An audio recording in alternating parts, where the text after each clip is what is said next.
Okay, bismillahirrahmanirrahim. Assalamualaikum warahmatullahi wabarakatuh. Selamat pagi. Sihat ke semua? Sihat. Alhamdulillah. Okey, baik. Kita mulakan kelas kita dengan bacaan doa. Bismillahirrahmanirrahim. Allahumma aftah alaina hikmataka wa ansyur alaina min khazaini rahmatika ya arhamar rahimin. Rabbi syrah li sadri wa yassir li amri wahlul 'uqdatam min lisani yafqahu qawli. Amin. Okey, untuk hari ini tak banyak, sikit saja kita nak belajar. Okay, kita akan bincang muka surat 103 sahaja. Boleh buka dulu modul aktiviti matematik tu. Okey, muka surat 103. Semua dah buka dah? 103? Dah. Dah Okey.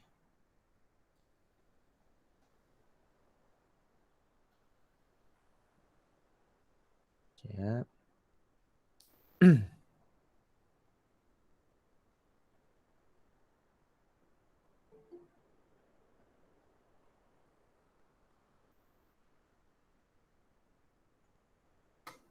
Okey, baik. Boleh nampak skrin? Okey muka surat 103. Hari ini kita akan buat sedikit perbincangan tentang soalan penyelesaian masalah. Kamu pun dah belajar dah basic nisbah, kadaran, koordinat. Okay? Jadi hari ini kita nak fokus kepada macam mana kita nak selesaikan soalan-soalan yang melibatkan penyelesaian masalah. Okey, baik. Tengok soalan yang pertama tu. Okey, kalau kamu berhadapan dengan soalan penyelesaian masalah, selalunya kita akan menggunakan satu kaedah yang popular lah. Nama dia kaedah Polya. Okey, siapa tak pernah dengar nama kaedah Polya?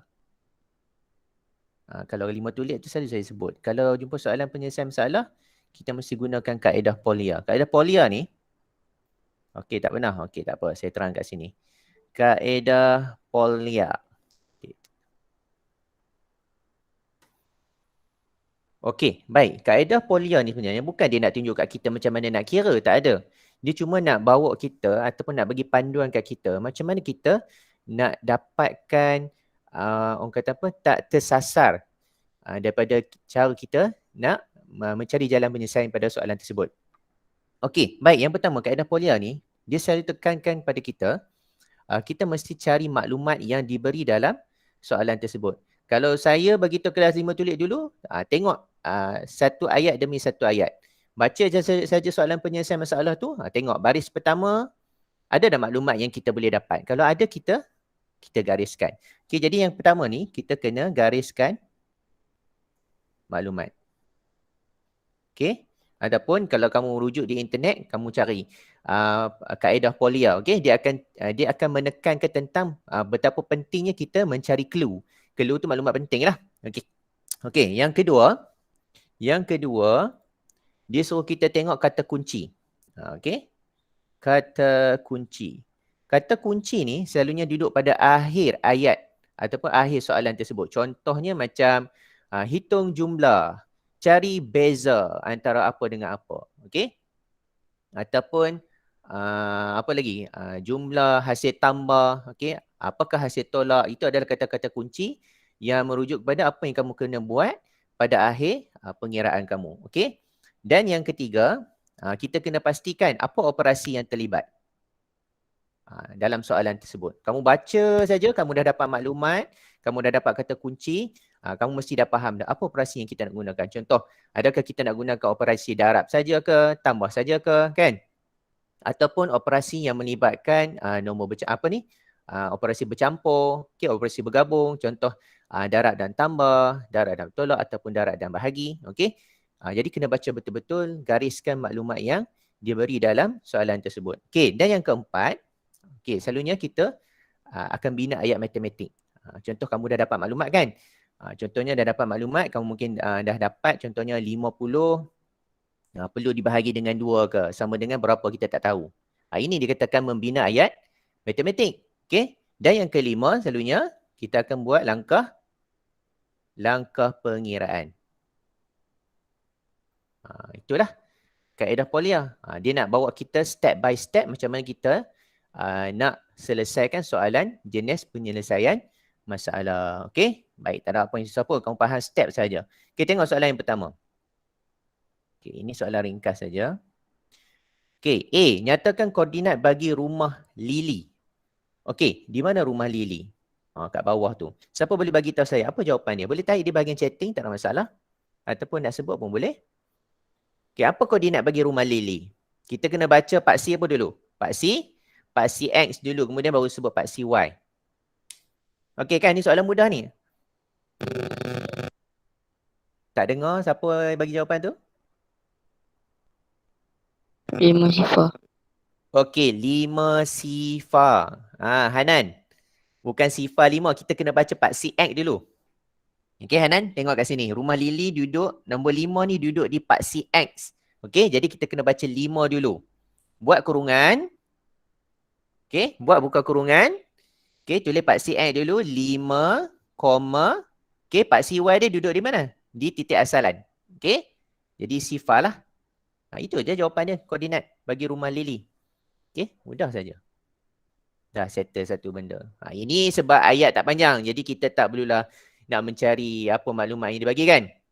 Sebab maklumat tu kita terus ambil daripada satakat test saja. Okey, B. Hitung jarak mengufuk dan jarak mencancang dari rumah Anis ke rumah Sarah. Okey. Jarak mengufuk, jarak mencancang, rumah Anis ke rumah Sarah. 3-2. 3-2. Betulkah cara baca macam tu? Apa cara baca yang betul bila dia kata hitung jarak? Hitung jarak.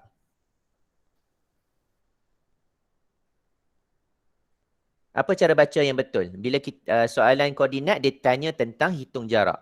Cara memberi jawapan yang betul. 3 jarak mengufuk, Okey, lagi? 2 jarak mencancang. Okey, very good. Okey, kamu jangan, bila dia tanya jarak mengufuk dan jarak mencancang, kamu jangan tulis dalam bentuk koordinat melainkan kamu nak buat pengiraan. Okey, tengok contoh macam ni. Okey, dia ada 2 kaedah yang kamu boleh gunakan. Kaedah pertama, kamu kira terus daripada satakat test tu lah. Rumah Anis ke rumah Sarah kan? Okey, 1, 2, 3. 3 jarak mengufuk. 1, 2. 2 jarak mencancang. Itu kita baca direct daripada satakat test. 3 jarak ataupun 3 unit mengufuk. Boleh juga, tak ada masalah. Itu lebih baiklah. 3 unit mengufuk. Okey, 2 unit mencancang. Okey. Okey, siapa yang baru masuk tu, buka modul aktiviti matematik muka surat 103.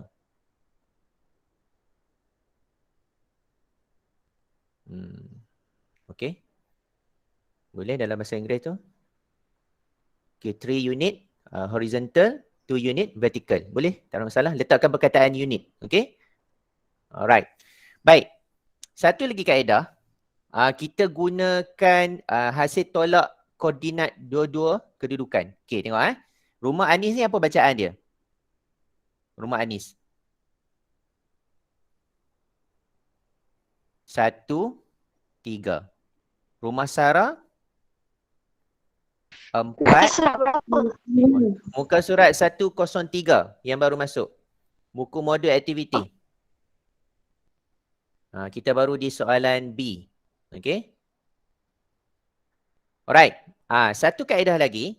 Kamu tak kira pada satah kata. Maksud kita tak kira dia punya pergerakan unit tu berapa. Okey. Kamu terus ambil bacaan koordinat dia. Kita tolak hasil tolak.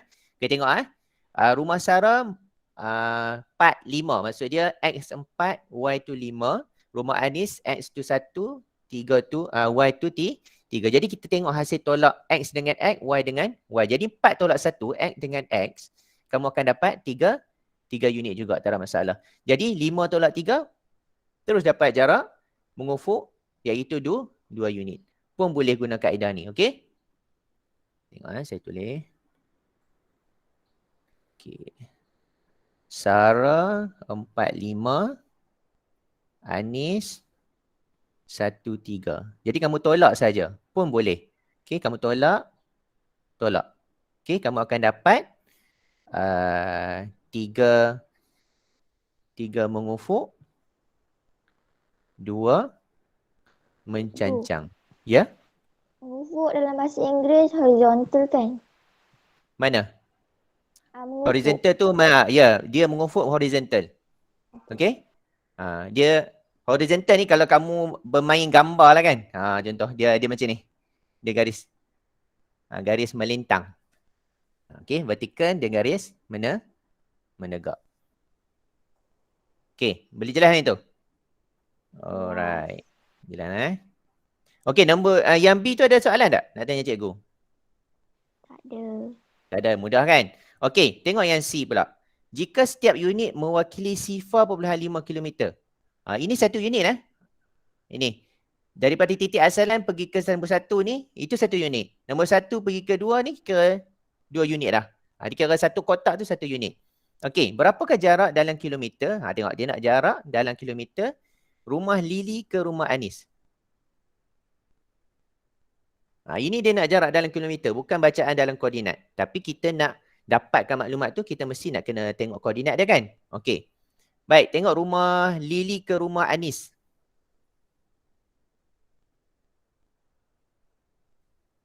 Lily ke rumah Anis. Cikgu buah colour lah. Okey. Rumah Anis dekat sini. Rumah Lily dekat sini.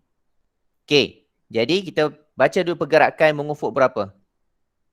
1, 2, 3, 4. Okey. 4 unit mengufuk. Mencancang berapa? 1, 2, 3. Okey. 3 unit mencancang. Baik, adakah itu jawapan dia? Tak. Dah, okey. Sekarang ni kita nak dapat jarak penuh. Jarak penuh pergerakan mengufuk dan mencancang. Berapa kilometer? 3.5 3.5. 3.5. Okey, kilometer. siapa boleh huraikan pada saya? Kenapa jawapan dia 3.5? 4 unit mengufuk tu bersamaan dengan 2.0 kilometer. 2.0 kilometer. Okey, lagi? 3 tu 1.5 kilometer. Campur dapat 3.5 kilometer. Okey, bagus. Okey, Alia. Alia kata tadi? Ya, Alia Kasina. Alia Kasina bagus. Alia kalau boleh terang macam tu dekat kawan-kawan, kamu layak dapat TP 6. Itu ya saya boleh bagi tahu. Okey? Kalau kamu mampu bercakap macam Alia tadi, ini untuk kawan-kawan lain motivasi untuk yang lain, kamu layak mendapat TP 6. Okey, saya tak perlu bagi soalan ujian kepada kamu. Saya nilai macam tu saja. Okey? Kamu ada kemampuan nak mendapat TP 6. Okey. Baik. Cara lebih mudah adalah kamu menambah berapa unit mengufuk dan berapa unit mencancang. Jadi berapa keseluruhan unit ni? 7 unit darab dengan 0.5 kilometer. Okey, jelas tak kat sini? Jelas. Jadi, okey, 0.5 darab dengan 7. Kamu dapatlah, 3.5 kilometer. Okey, senang kan? Kalau tak mau kira satu-satu, maksud dia 4 darab 0.5 kan? Kemudian baru nak tambah dengan 3 darab 0.5. Tak perlu. Kamu tambah terus keseluruhan jumlah mengufuk dan mencancang. Darabkan dengan apa perwakilan jarak yang dia bagi. Okey, tengok soalan nombor 2. Yang tadi okey Ada soalan tak? Tak ada. Tak ada. Okey, Jamiatul baru masuk. Okey, Jamiatul, kita sedang bincang soalan muka surat 103 modul matematik. Boleh buka.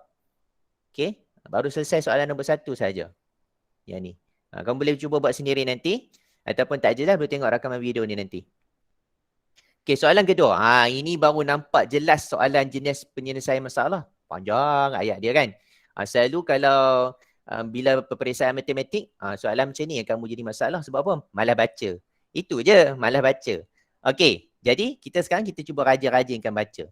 Okey, tengok Tengok ayat demi ayat. Tengok baris pertama dulu. Dalam sebuah kelas tambahan, itu tak ada apa maklumat. Dalam kelas saja, okey. Terdapat 5 orang murid perempuan. Kita dah ada maklumat kat situ. 5 orang murid perempuan dan 4 orang murid lelaki. Itu maklumat jelas yang kamu boleh dapat. Okey, dalam kaedah Polya, apa saja maklumat jelas yang kita dapat, kita keluarkan. Jangan biar kat situ. Ataupun kamu boleh gariskan. Latih diri apabila menjawab soalan penyelesaian masalah, pembaris kena ada kat tangan, pensel ada kat tangan. Okey? Dapat saja maklumat, terus garis. Kalau malas nak garis, ambil highlighter, highlightkan. Okey? Baik, kat sini cikgu dah highlightkan dan cikgu keluarkan maklumat tersebut. Kita ada 4 orang perempuan dan kita ada 4 orang lelaki. Okey, baik. Okey, sekarang kita tengok pula ayat yang kedua. Nyatakan nisbah bilangan murid lelaki kepada jumlah bilangan murid di dalam kelas itu. Oh, senang ini. Okey, dia nak apa? Nisbah. Nisbah tu adalah kata Cikgu. kunci. Cikgu. Ya. Perempuan 5 orang. Oh, sorry. Perempuan 5 orang. Terima kasih Ustaz ni. Terlepas pandang di situ. 5 orang perempuan. Okey, baik. Nisbah yang dikata tadi tu adalah kata kunci. Okey, nisbah selalunya saya akan pesan pada murid 5 tulip, bulatkan. Okey, bulatkan. Kalau kata kunci, bulatkan. Senang kita nampak perbezaan antara benda garis tu adalah maklumat. Kata kunci tu, apa benda yang dia nak di akhir jawapan kita tu adalah kata kunci. Kita bulatkan. Okey. Sekarang ni dia nak nisbah murid lelaki kepada jumlah bilangan murid dalam kelas itu. Okey, ini tak payah kira pun kamu dah nampak. Kan? Murid lelaki berapa orang? 4.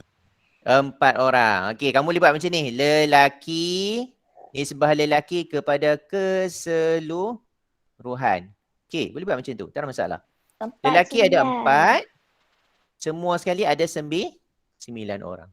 Jangan tulis orang pula. Jangan tulis ORG. Ni tak boleh. Kita tak ada unit kat situ.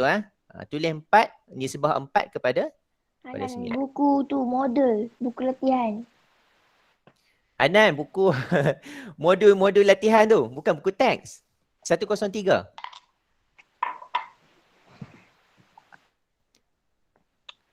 Bukan buku teks, soalan lain lah. Ni cikgu tengah bincang modul kamu buat latihan tu. 103. Dapat tak Anan? Oh, ngamuknya dari tadi Anan pening. Mana? Muka surat mana ni? Tapi cikgu soalan 2 tu muka surat berapa? Mana? Soalan ni. Kamu punya buku bahasa Inggeris lain ke? Lain. Tulis dia stadium nombor 2. Oh, lain. Nombor 1 je Oh, sama. ya ke? Yang kelas 5 tulip sama kan? Macam cikgu tunjuk? Sama. Sama. Okey, tak apa. Kalau buku DLP lain, tak apalah kamu rujuk. Kamu untuk hari ni, kamu tengok dulu yang cikgu tunjuk kat skrin ni. Nanti masa hantar latihan pada cikgu untuk semak tu, kamu tangkap gambar muka surat 103 sekali dengan 104. Tak apa, cikgu akan semak untuk kamu. Boleh? 5 Daisy. Okey. Oh, berlainan ni. Ingat ke sama? Eh. Okey, patutlah Hanan kata lain. Okey, tak apa. Alright. Soalan nombor 3 sama tak? Itulah soalan nombor 2 kat kita orang. Oh. Jadi soalan nombor 3 kamu ada tak? Ada. Nombor 3 Encik Naim.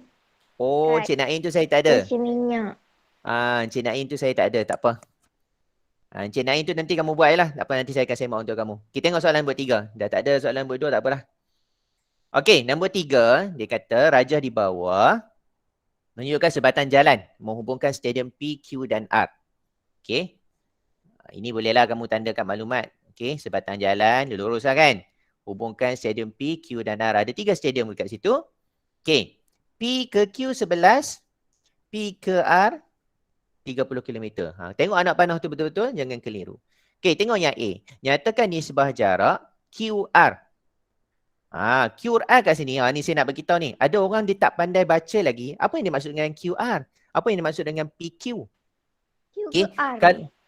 Maksud dia kat sini, kalau kamu nampak perkataan macam ni, jarak QR, maksud dia jarak Q ke R. Okey? Jarak Q ke R macam ni. Okey, dan kepada jarak PQ. PQ tak apalah, kita dapat 11. PQ tak apa, kita dapat 11. Apa jarak Q ke R? Macam mana nak dapat? 30 km tolak 11 km. Yes. Okey, sebabnya jarak keseluruhan ni adalah 30. Okey, dan jarak dekat sini adalah 11. P ke Q. Jadi kamu tolak lah. 30 tolak 11 dapat berapa? 19. 19. Okey, jadi dah boleh dapat lagi jawapan kat sini. Nisbah QR. QR 19 kepada PQ adalah 11. Senang saja yang ini. Okey, cuma jangan salah tolak saja. Boleh tak nisbah ni kita permudahkan? 19 dengan 11. Tak boleh Tak. Okey, tak boleh. So biarkan macam tu saja. Okey, tengok yang B, yang terakhir. Adam memandu dari P ke R. P ke R jarak penuh lah, 30 km dengan menggunakan 2 liter petrol. Ini berkaitan dengan keadaran. Okey, kamu highlightkan dulu maklumat yang dia bagi. P ke R. Sekejap P ke R guna 2 liter petrol. Itu maklumat jelas yang kita nampak. Okey, soalan dia, berapakah isi padu dalam liter? Isi padu dalam liter. Perjalanan 45 kilometer. Okey, bulatkan dia. Dia nak apa? Isi padu dalam liter. Itu kata kunci dia. Okey, 45 kilometer. Tadi 30 kilometer, 2 liter petrol. Macam mana nak buat? Ni soalan kebat ni. Okey, kamu susun dulu maklumat yang dia bagi dan kita letakkan unknown, benda yang kita nak cari itu di sebelah kanan bawah. 30 tu bahagi 2. Jadi 15. 30 tambah 15 sama dengan 45. Okey, baik. Kita keluarkan maklumat dia bagi dulu. Okey, tengok Okey, P ke R 30 km. Okey, berkadaran dengan 2 liter petrol. Okey, yang dia nak kita cari adalah 45 km berkadaran dengan berapa liter. Ini yang dia nak kita cari. Okey, kalau kamu tengok balik kaedah kadaran yang kamu belajar hari itu, kamu boleh gunakan kaedah unitari. Cari dulu nilai untuk satu unit. Ataupun gunakan kaedah macam cikgu tunjuk hari itu. Okey. Bawah, bahagi atas, darat tepi pun boleh. Okey, tengok Cikgu tunjuk kaedah yang cikgu bagi itu. Okey, 45 ni bawah, bahagi atas, bahagi 30. Darab dengan 2. Okey, benda yang cikgu tunjuk ni sebenarnya dia boleh pergi ke satu bentuk lain. Okey, tengok 45 bahagi 30 ni bentuk dia samalah macam 45 per 30. Okey, ingat tanda pecahan tu sebenarnya adalah bahagi. 45 bahagi 30 ni cikgu tukar kepada bentuk pecahan. Darab dengan 2. Okey, bila cikgu tukar bentuk macam ni, sebenarnya kamu lebih nampak jelas dan mudah macam mana kita nak kira. Okey, bila dah jadi bentuk macam ni, 45 bahagi 30 darab dengan 2, kita boleh tak permudahkan? Okey, boleh tak permudahkan pecahan ni? Saya tanya kamu ni, boleh tak permudah? Boleh. Okey, kamu dah pernah belajar kita permudahkan pecahan daripada kan? Okey, tengok 1 darab 2, 2. Okey, permudahkan tepi dengan bawah. Okey, tengok yang itu dulu. 15 darab 2 sama dengan 30. Okey, sini dah dapat kan? Betul? Okey, 45. Okey, perhati kat sini. 45 darab dengan 1 sama dengan 45. Bahagi dengan 15. Sama dengan berapa? Sama dengan 3. Okey? Ataupun siapa yang lagi cekap? Okey, tengok ni, cikgu dah permudah ni. Cikgu dah permudahkan tepi dengan bawah. Tiba-tiba dia nampak. Cikgu, atas dengan bawah pun kita boleh permudahkan lagi. Tengok sifir 15. Ini pun boleh. Ini cikgu pergi advance sikit. 1 darab 15, 15. 3 darab 15, 45. Terus dapat jawapan dekat sini, 3 liter. Okey, boleh nampak ni? Nampak. Boleh nak? Okey, baik. Itu saja pelajaran kita hari ini. Kamu cuma siapkan muka surat 104 untuk kelas Daisy. Buat latihan yang saya tak ada dalam tunjuk kat sini tu. Yang kata Encik apa tadi tu? Soalan nombor 3 tu. Okey, baik. Kamu siapkan itu. Encik Naim. Ambil gambar. Ya. Hantar kat saya. Nanti saya akan semak. Ada soalan tak dekat ni? Tak ada. Tak ada. Okey, pendek saja kelas kita hari ini. Tak ada. Cikgu ucapkan terima kasih kepada semua. Ya, hantar kat saya. Okey, semua orang hantar kat saya. Saya akan semak. Okey Baik, cikgu ucapkan selamat bercuti.